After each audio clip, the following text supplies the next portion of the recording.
டேய் மாஸ்டர், ஏன்டா ஒரே இடத்துல உட்காந்து ஒர்க் பண்ணிட்டு இருக்க? உன் முதுகெலும்பு வீக் ஆயிடுச்சுடா. எழுந்து கொஞ்ச நேரம் நடையேண்டா. ஐயோ வலிக்குது. ஏய் என்ன ஓவரா சீன் போட்டுற? ஒரு நாள் இவன் கழுத்துல இருக்கிற ஸ்பைனா இருந்து பாடுறா. ஆல்ரெடி இவன் தலை 5 கிலோ இருக்கு. இதுல இவன் சேர்ல உட்காந்து பிசி மொபைல் எல்லாம் பார்க்கும்போது 5 கிலோ இருக்கிற இவன் தலை 22 கிலோ மாதிரி ஃபீல் ஆகுதுடா. எனக்கு எப்படி வலிக்குது தெரியுமா? டேய் மாஸ்டர், 2 மணி நேரமா ஏன்டா ஒரே இடத்துல உட்காந்து ஒர்க் பண்ற? எழுந்து கொஞ்சம் ரிலாக்ஸ் ஆகுடா. உனக்கு வெரிகோஸ் வெயின்ஸ் வந்துச்சுடா. என்னது வெரிகோஸ் வெயின்ஸ்? அப்படின்னா என்ன ப்ரோ? உன் நரம்பு பாடுறா ப்ராப்பரா ஸ்ட்ரைட்டா இருக்கு. அதுல இருக்கிற வால்ஸ் எல்லாம் பிளட் புஷ் பண்ணி ஹார்ட்டுக்கு அனுப்புது.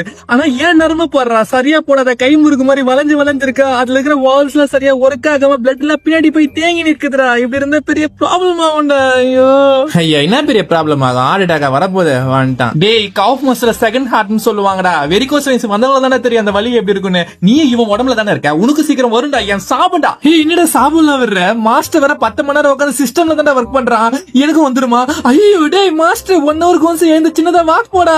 டேய் மாஸ்டர், டெய்லி ஒரு 30 மினிட்ஸ் ஆச்சு எக்ஸசைஸ் பண்ணி எங்களை ஸ்ட்ராங்கா வச்சுக்கோடா. அப்புறம் இந்த கோக் பெப்சில அடிக்கடி குடிக்கிறது நிறுத்துறா. போன்ஸ்லாம் வீக் ஆகுதுடா. ஹே என்னடா சொல்ற? கோக் குடிச்சா போன்ஸ் வீக் ஆகுமா? ஆமாண்டா, அந்த ட்ரிங்க்ஸ்ல எல்லாம் பாஸ்பரிக் ஆசிட்னு ஒரு கர்மம் இருக்குதுடா. அதுதான்டா போன்ஸ்ல இருக்கிற கால்சியத்தை எல்லாம் கம்மி பண்ணி விட்டுருது. ஐயோ இப்படி ஒரு விஷயம் இருக்குன்னு தெரியாதுடா.